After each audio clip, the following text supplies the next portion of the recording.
Hello and welcome to the Real Bible Rub podcast once again. And today I'm going to talk about Bible publishing and the business of Bibles. And what does it mean to be word for word versus meaning for meaning? And there's lots of debate about what's the better version of a Bible. Some of the most interesting and biggest feedback I get online when I do my short videos is when I criticize versions of the Bible that people like, and I promote other ideas, and people get very emotional about this topic. But a lot of the reason why has less to do with the content of the Bibles or even the translation philosophy behind the Bibles than it does about business and marketing. That's what I'm going to describe here. Is word for word better or not than meaning for meaning Bibles? What does that really mean? And how even word for word Bibles, in fact, I would even argue that some of the major word for word Bibles, or people what they call that, especially the NASB, which is now called the LSB Bible, are actually worse at giving you the true understanding of what the scriptures are. It is the opposite of what they purport to be.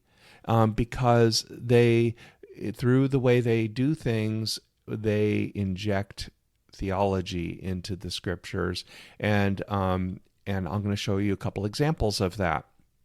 But one thing that you need to know about Bibles and Bible marketing is that it's huge business.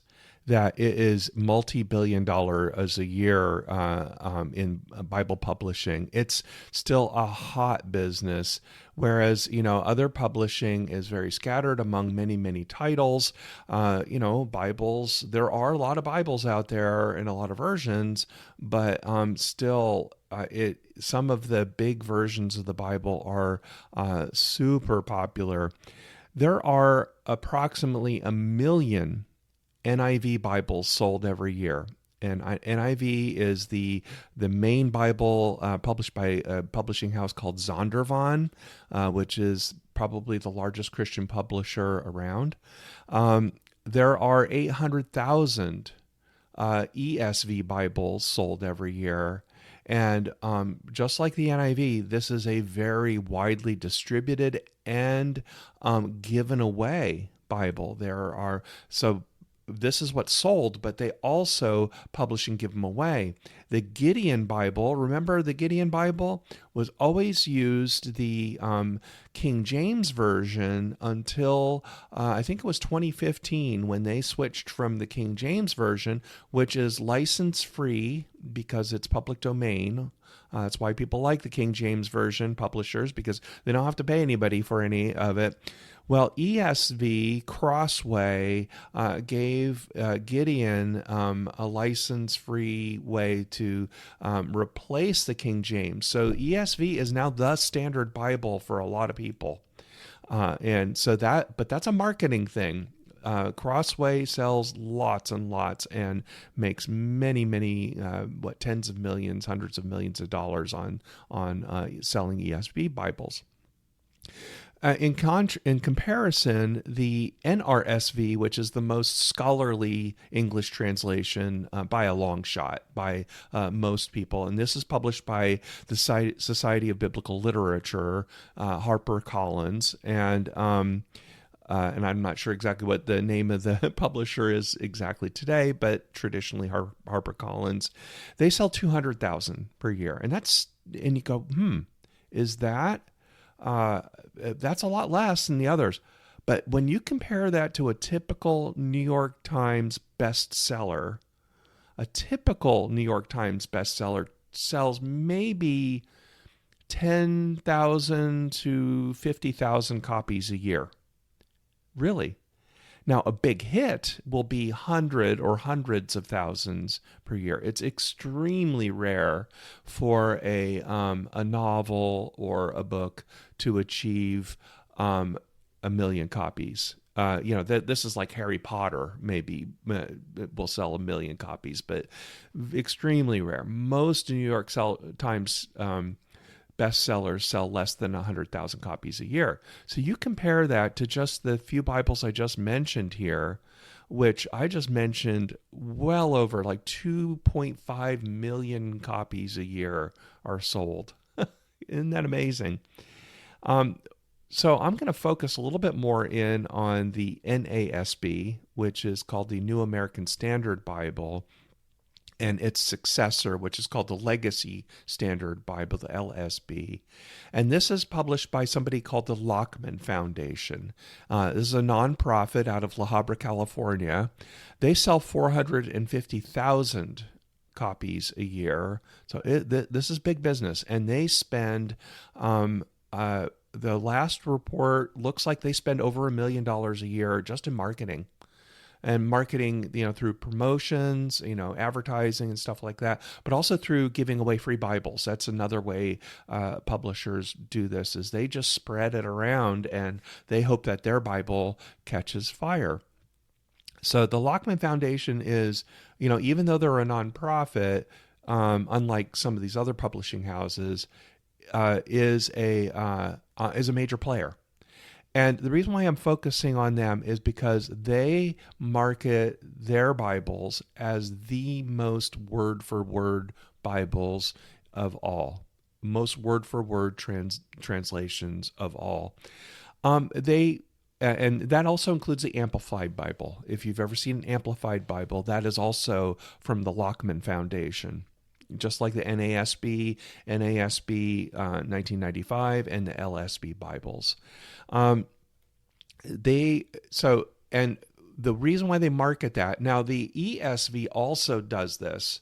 The NASB and Lockman have a legitimate claim to say that they have the most word-for-word translations, because they have the most, where they take a Hebrew word or a Greek word and they make a word equivalent, and they line up. These versions are often used for things called interlinear Bibles, where you'll have the Hebrew or the Greek word and then you'll have an English word underneath it, because they are pretty good that way. Now, what they don't tell you, though, is that the best way to get it. The ESV, the English Standard Version, which, like I said, is now distributed by Gideon, is the standard Bible among evangelicals. It has replaced the King James Version in most evangelical churches. It has largely replaced the NIV in many churches as well, because it's been marketed so hard. But it is marketed also as a word for word. I don't think they can make that claim any more than the NRSV, the Revised Standard Version, or many other Bibles, because it is essentially the Revised Standard Version with some word tweaks in it. Basically, they took some of the gender-inclusive language out, plus some other things. So to call the ESV more accurate than any other Bible is just nonsense. That's just marketing fluff. The NASB, the Lockman Foundation Bibles, can make that claim, but my question is that really more accurate? Does the reader gain a better understanding of the text by reading an NASB or a LSB, which is the Legacy Standard Bible, or an Amplified Bible, where they put, if you've never seen an Amplified Bible, they're actually kind of interesting. They have the text, but then in parentheses, they put alternate words in for words that could have multiple meanings. And that can be helpful, but it can also be a little bit misleading. And that's what I'm going to talk to you about here. And as the basis for this discussion, I'll really focus in on Romans 3:25. I've done a lot of study on Romans lately, and Romans 3:25 is super interesting because it is the verse that was used by Calvin Calvin spent a lot of time in Romans 3 to develop the doctrine, you could even say dogma of penal substitutionary atonement, theory of atonement. And it is a foundational chapter in the creation of Calvinist theology. Now, a lot of people will argue, well, this is the best theology, right? Well, I'm not going to get into that. I have many other videos and many other podcast episodes that describe that and the challenges with that. But the reason why this is so important is that word choice in the NASB drives a lot of the meaning that's there. So it's not just the fact that you have word equivalence. Having word equivalence doesn't make it more accurate or give you a better understanding of the scripture. It just makes it so that it looks like that. And I'll show this as an example, because the NASB Bible has many instances of where they will be very, very literal in their translation until they reach a theologically challenging aspect. And I have a couple of examples of that I'll tell you about.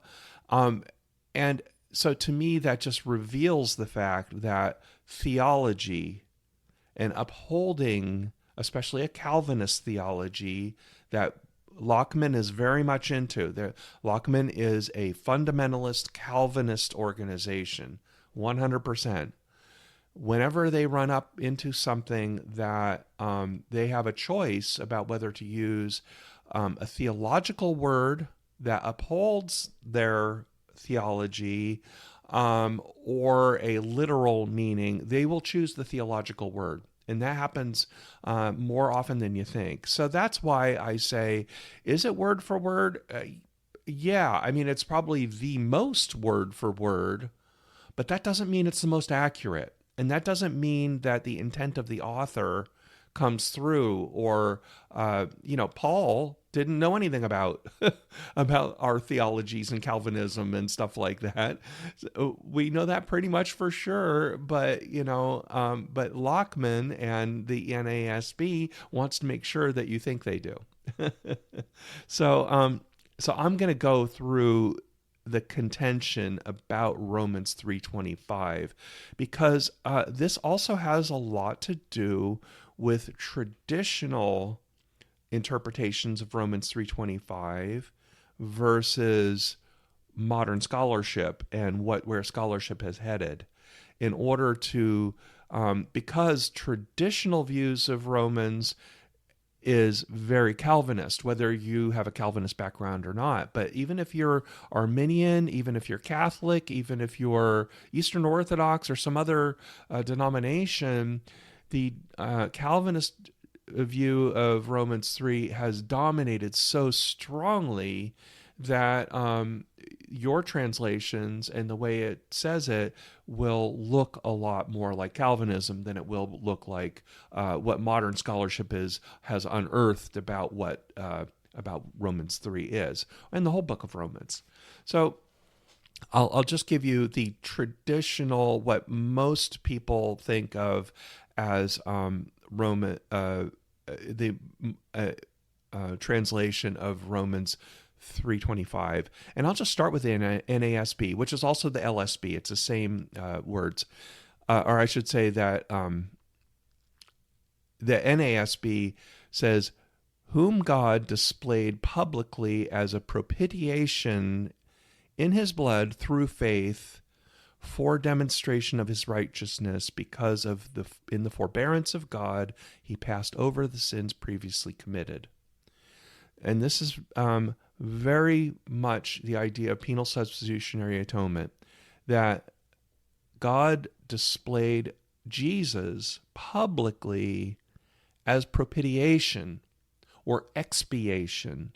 In other words, the fulfillment or the satisfaction of wrath. So if you look at other parts of Romans 3, you'll see this, is that God has justifiable wrath, and God's wrath must be justified according to this idea.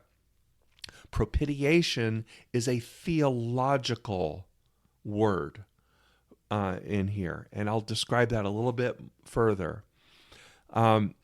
Beverly Gaventa, who is probably the preeminent Roman scholar today, one of them for sure, interprets the word hilasterion. Hilasterion is, in Greek, is a direct reference to the mercy seat, which is the kapporet. The kapporet in Hebrew. And the mercy seat is the lid of the Ark of the Covenant. And that the lid of the Ark of the Covenant was used ceremonially once per year on the Day of Atonement. They would sprinkle the blood of sacrifice on the mercy seat, and that became the atonement for the people that would wash away the sins of the people.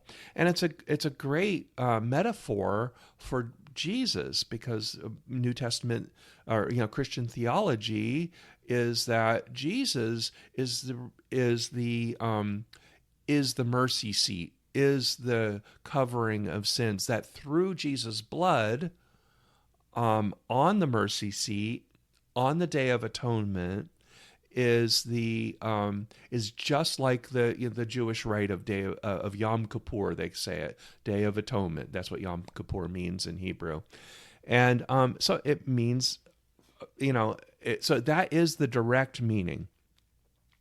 The argument today is that instead of just calling it a place of atonement, or calling it the mercy seat, which that's hilasterion literally means, this word propitiation was put in place, and it's been since King James it was put in. So that is a theological injection that's saying that instead of just saying the metaphor that Jesus is the seat, Jesus is the kapporet, the hilasterion, it's saying no, Jesus is the propitiation, or the satisfaction of God's wrath, or the expiation of sins by satisfying God's wrath. See the difference there? One is just a direct metaphor saying that the seat and the Day of Atonement, the place of atonement, is Jesus. The other one is saying Jesus provides through his blood propitiation or expiation of sins. So there's an extra step there that's added, and that's a theological step that is not a direct translation.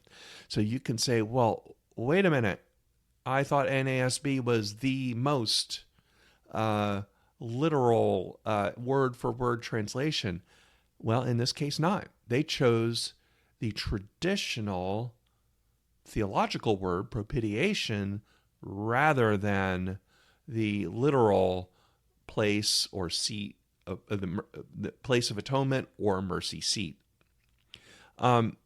This is where Gaventa has, and she has a quite sophisticated argument about this in her 2024 New Testament Library commentary about this, page 116, if you look it up.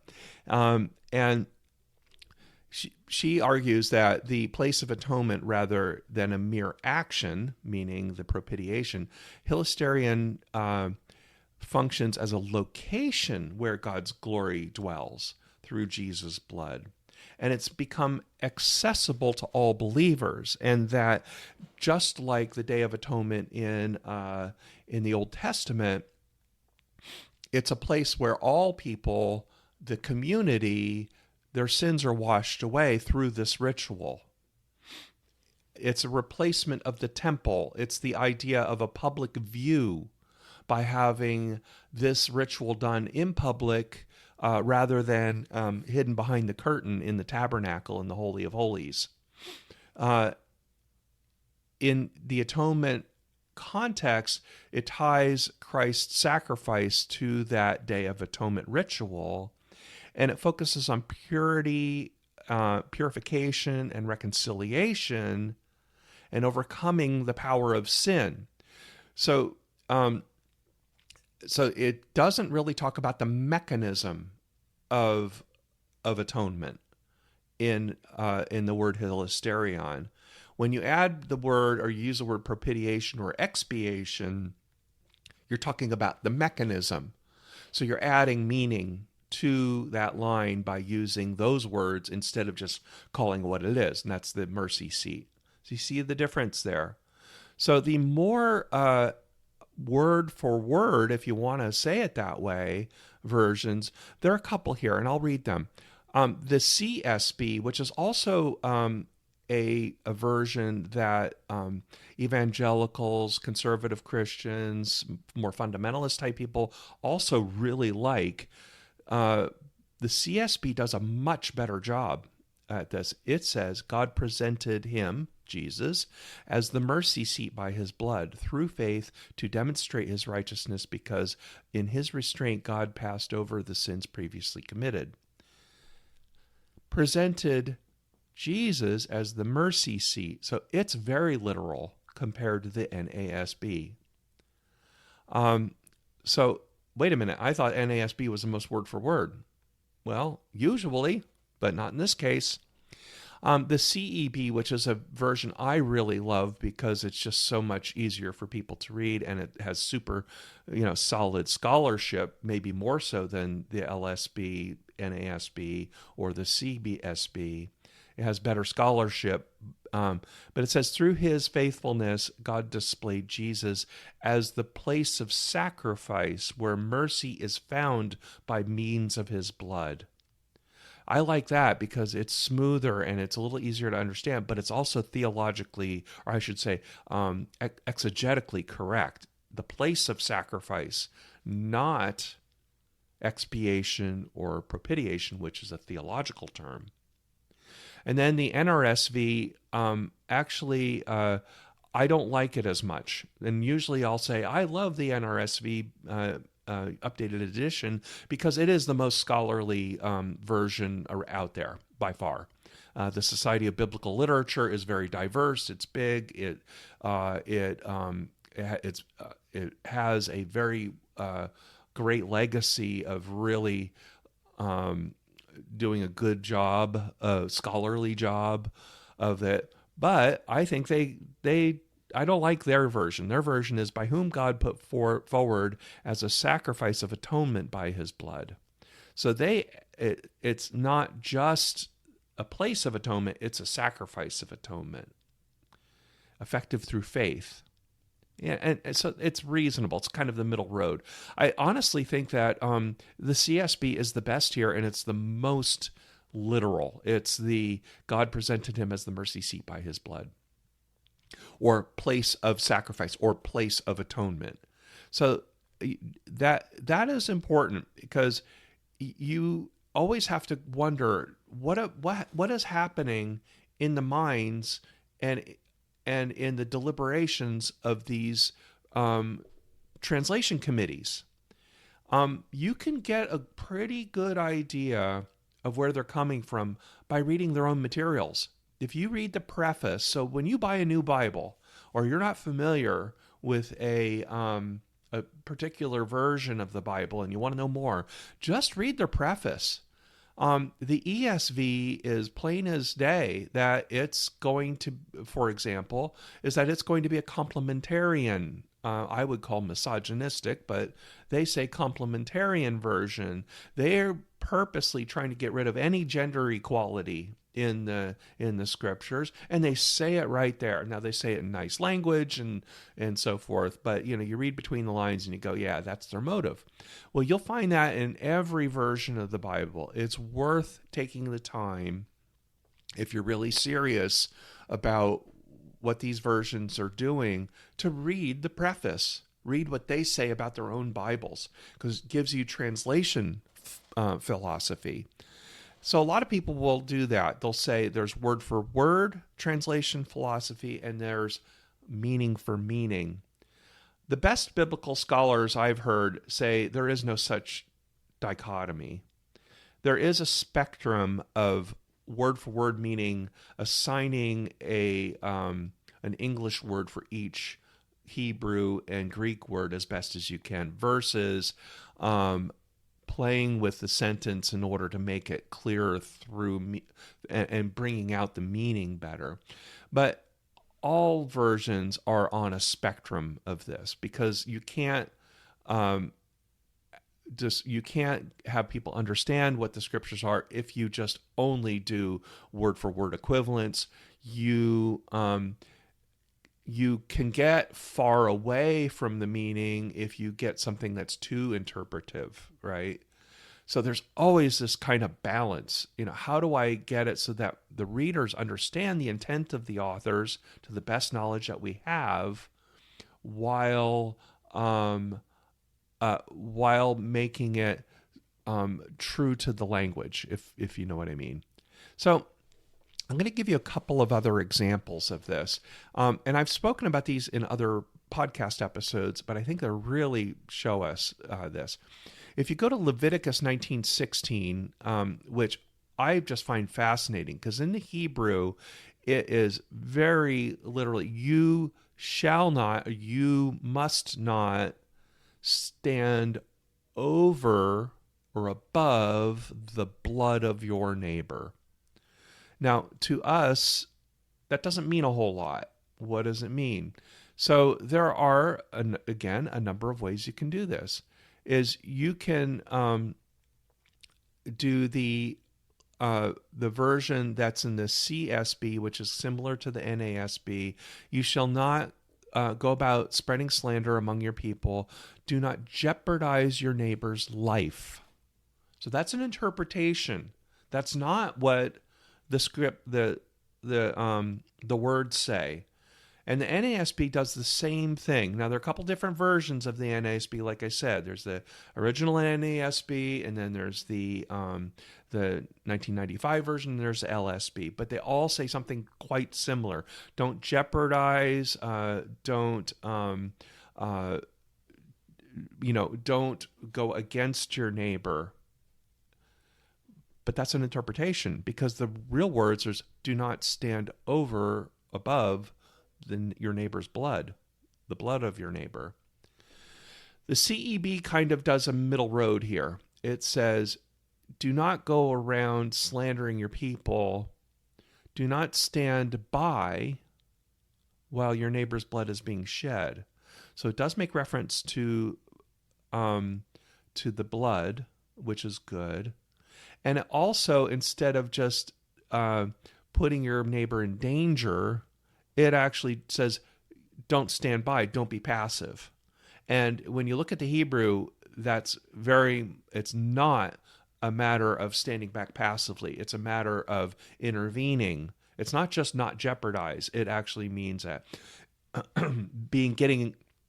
taking care of your neighbor. And when you look at the surrounding verses, you definitely see that that's the meaning, especially when it says, love your neighbor as yourself, 2 verses later. The NRSV updated edition says, you shall not go around as a slanderer among your people. Yes. You shall not stand idly by when the blood of your neighbor is at stake. This is also, I think, probably the best version of this one, because it gets the blood in there. It's about being taking action rather than just, pardon me, taking action rather than just being passive. So this is an example. NASB made a theological choice here. They did not translate it word for word. And then the final example I'll use, and this is also something I've talked about in the past, and this is Romans 16:7.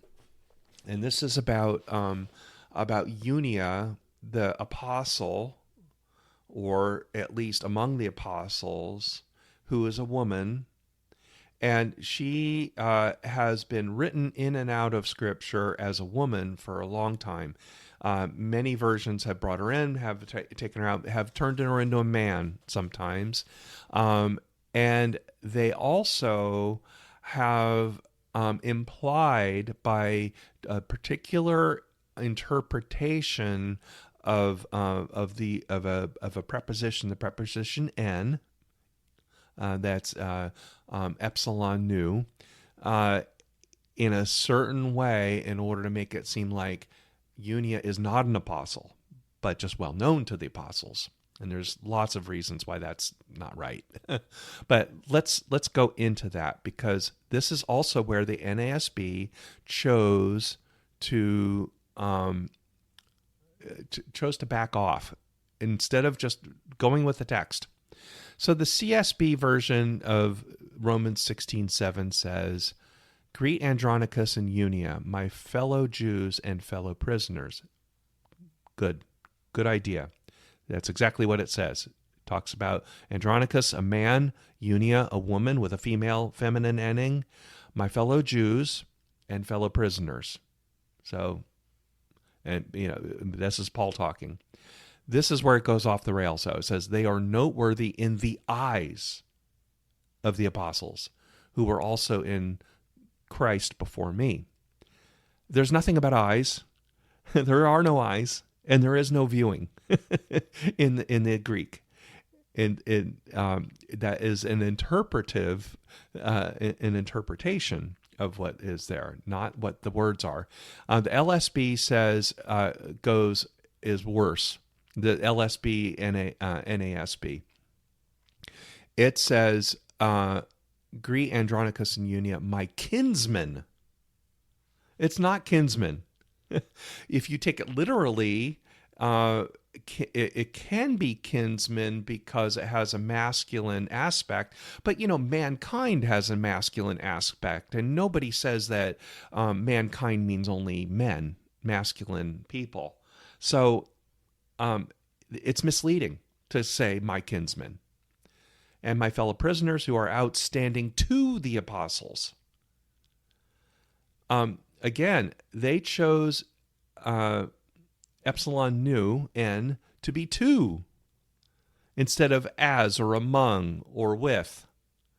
That is a total choice, and that is a theological interpretive choice. That is not word for word.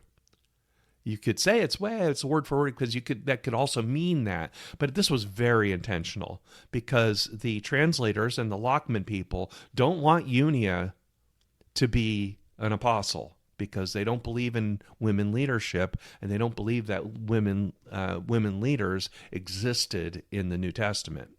Okay, NASB, which is a little bit older version of this same thing, says, "Greet Andronicus and Unia, my kinsfolk." Okay, they did better. It's funny that the older version is better than kinsmen. Kinsfolk, good, because it should be gender neutral. The word for kinsman should be gender neutral, even though it's a masculine noun. And my fellow prisoners who are outstanding in the view of the apostles. No, there's no view, there's no eyes in this verse. They're not outstanding in the view of the apostles. They're either outstanding to the apostles, as the apostles, among the apostles. Or famous among the apostles. They're not outstanding in the view of the apostles. That is a total theological gloss added to this. The NRSVue does a little better job with it, and I would say is probably the most word for word of all of these that I mentioned here. It says, okay, "Greet Andronicus and Unia, my fellow Israelites, who," then that's a good way to put it, you could say kinsfolk or family or whatever, but "my fellow Israelites who were in prison with me." Okay, great. They are prominent or famous among the apostles. That word for among could be as, with, in the apostles. That would be the most direct translations. Direct translation to English probably is to say that they were famous in the apostles. But it doesn't make, But among is fine. It's just, and it's a little bit ambiguous, so you can get away with, the people who don't want Unia to be an apostle for their theological reasons. Well, you can go with this and not be too offended by it. But it has nothing to do with view. It has nothing to do with approval or eyes or anything like that.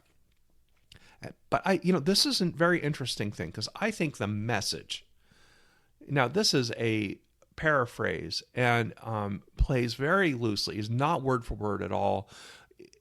Some will even say it's not even meaning for meaning, because it's a total paraphrase. I think it is meaning for meaning, because Eugene Peterson, in making the message, did a really wonderful job of getting the meaning and the feeling, especially of the Hebrew Bible, in it. And so I think it's meaning for meaning. Some people don't like it. That's fine. You don't have to like it. But here's what he says. He says, hello to my cousins Andronicus and Unias. He got it wrong there. It's not Unias, Unia.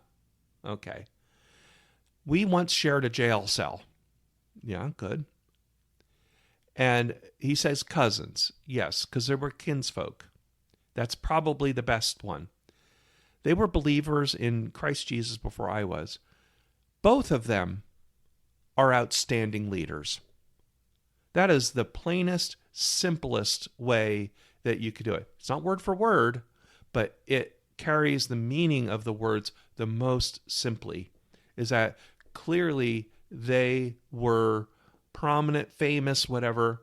I would use the word as apostles.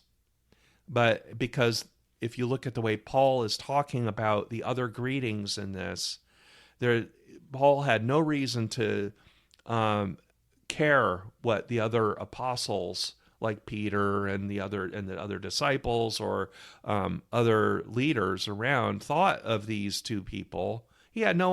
He's just saying as apostles. But that's my interpretation of it.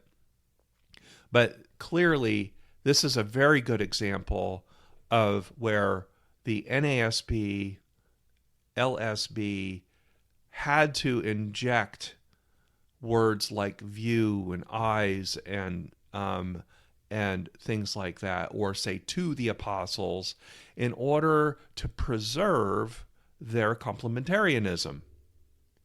So this is kind of and there are hundreds of examples like this. You can go through Scripture and you can see them everywhere if you look closely, is that in order to preserve a complementarian, not allowing women in leadership, not affirming LGBTQ people, for example, that's verboten in that world. You got to uphold Calvinism and penal substitutionary atonement. Whenever a word choice runs into a theological minefield that involves any of these fundamentals, the NASB will always go with a theological word. Will always go there because they're trying to uphold what they're doing. So this is, very detailed way in which I want you to realize, you really shouldn't care whether it's word for word or meaning for meaning. What I think you should care about is it good scholarship? Are the people that are behind it, do they have an agenda? If they do have an agenda, is the agenda to make the intent of the authors more clear and easier to understand, versus is the agenda to push Calvinism and fundamentalism? Because that's really what it is. That is the difference between an NASB, I would say even an ESV Bible, versus an NRSV Bible or a CEB Bible. It's to push an agenda of theology, not whether it's word for word or whether it's or meaning for meaning. So that's where reading prefaces is important. That's where reading multiple versions is important too. And that's also why I always say, if you have a choice, if you're going to spend the money, buy a Bible that comes from a scholarly background. I think the SBL is the best by far. I also use a pretty evangelical Bible quite a bit called the NET, the New English Translation. It comes from Dallas Theological Seminary, so it's pretty conservative. It's pretty Baptist background, but they do such a good job in translation, and they have such a good job in the notes. So they don't pull the wool over your eyes like the like the NASB people do, the Lockman people do, or Crossway does. The other thing about ESV Bible, sort of the last rant I'll have about that, is look at the committee. All you have to do is look in the preface, or look in, you could look in Wikipedia, you can look at online, and just see who the committee members are. This is super important. Are the committee members, the people who are doing these translations and keeping the Bibles up to date, are they scholars or are they ideologues? The ESV committee has always been highly ideological. All men, many evangelical pastors, not scholars, and currently they had a few really great biblical scholars when it first came out, but some of them have since retired. Right now, you look at the committee on the ESV, it's almost entirely publishing executives, Crossway executives, and pastors, particularly very Calvinist, very conservative pastors. No mainline scholars from major seminaries, or unlike the SBL, which has they have some Jews, they have some Mormons, they have some Muslims, they have some atheists, they have people of all different kinds as a check on the theology and the injection of theology. Some people find that very offensive. I think it's wonderful, because it means that I'm not just hearing what particular denomination or particular pastors are saying about these scriptures. I'm hearing what scholars are saying about these scriptures, people who have some theological objectivity. You know, you have to have some Catholic people on your committee. You have to have some people who are, I think, especially with the Old Testament, you have to have Jewish people on the committees. At a minimum, you need those people. Otherwise, you're only going to get a Protestant evangelical interpretation and word choices. And I don't want that in my studies. I'd much rather be more objective and have a better view that way. So I hope that this was helpful. It's a favorite topic of mine. It kind of crosses over between business and, of course, I have a business background, marketing. I have a marketing background, and I understand a little bit about those worlds, but it also has a biblical studies, about how do you do word choices, language, theology, and the choices you make there, and just good communication. How do you get people? Ultimately, that's what these all versions are trying to do. Is they're trying to make it so that people understand these ancient and often confusing scriptures mean. That's what they're really trying to do. So let's just do it honestly. Let's just do it with good scholarship. That's all I'm asking. So people say lots of things about the Bible, especially in translation, especially about theology, especially about whether it's word for word or meaning for meaning, than's really there. So with that, I'll say thank you so much for listening. Thank you for spreading the word about this podcast. I also have my teen podcast where I have a more simplified version of most of these same topics for other people, for teens, especially for young people.